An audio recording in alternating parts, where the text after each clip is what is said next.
Burma, September 2007.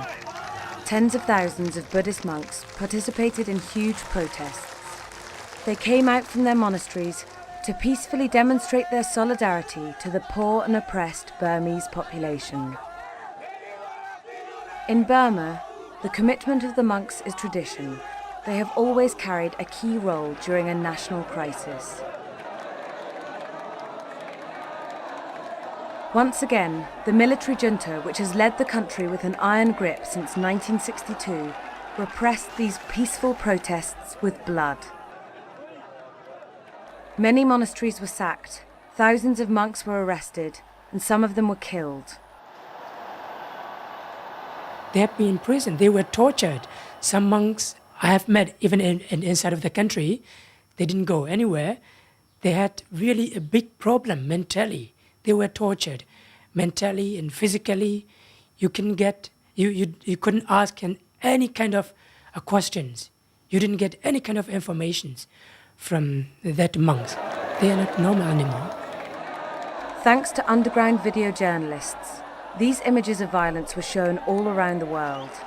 This was a first for a country considered one of the most intolerable regarding freedom of expression.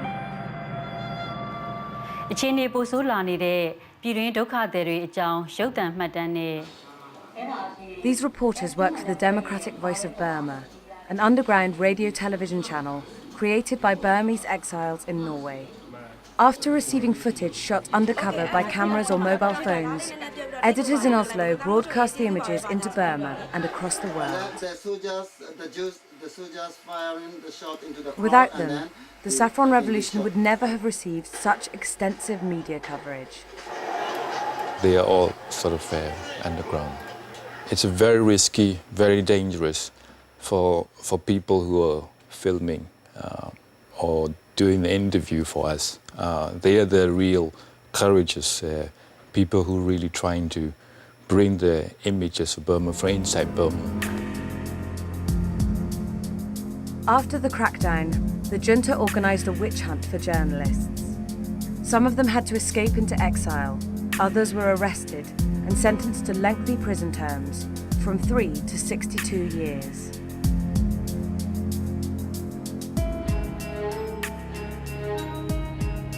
After our colleagues, many of our colleagues were arrested, our network comes to very weak, and it's not easy to keep running all our operations. So that we recruit a newly generations and we train them after a few months. So we train newly recruit people in Thailand, again, better group after group. Then we could recruit some of excellent recruiters from the new generation. In early 2009, the Democratic Voice of Burma's managers noticed a young 24-year-old journalist's talent, Hla Hla Win. She learnt how to use a camera and edit her footage very fast, and showed aptitude at working undercover. She's quite clever, you know. She has some sort of skills to use internet, computer, so things before we train her. So that she is quite a fast-learned person, and she's quite brave. So that she could catch up easily how to make a good report or how to film. So in under very hostile situation. Back to Burma after her training, Hla Hla Win immediately began reporting undercover. သူအကောင်းဆုံးလုပ်သွားနိုင်တဲ့ဟာလေးဆွဲပြရတယ်ဒီတမရယုံရှိမှာကား accident ဖြစ်တဲ့အမှုတစ်ခုမှာယောက်ျားလေးသတင်းတောက်တွေတောင်မှမလုံနိုင်တဲ့ကိစ္စမျိုးတွေသူလုပ်သွားနိုင်တယ်ပြီးတော့အင်မတန်မှခက်ခဲတဲ့ဝင်ရတာအင်မတန်ခက်ခဲတဲ့ဝင်ကြီးများရုံးလိုနေရာမျိုးဝင်ပြီးတော့ဗိုလ်ချုပ်အောင်ဆန်းကြာသွားတဲ့ဗိုလ်ချုပ်အောင်ဆန်းကြာဆုံးသွားတဲ့အခန်းတွေပါတွေဝင်ပြီးတော့ရိုက်ကူးပေးပါတယ်ဒေါ်အောင်ဆန်းစုကြည်တရားရုံးထုတ်တဲ့ကိစ္စတွေမှာသူအများကြီးလုပ်သွားနိုင်တယ် After her footage had been broadcast, Hla Hla Win was under close surveillance by the military intelligence. In September 2009, she decided to investigate the monasteries where the Saffron Revolution began. The military intelligence arrested her. The junta condemned her to 27 years in prison.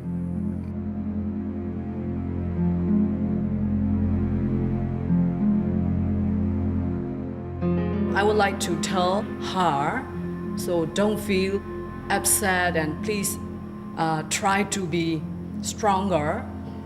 I would like to give some messages for the journalists working in Burma.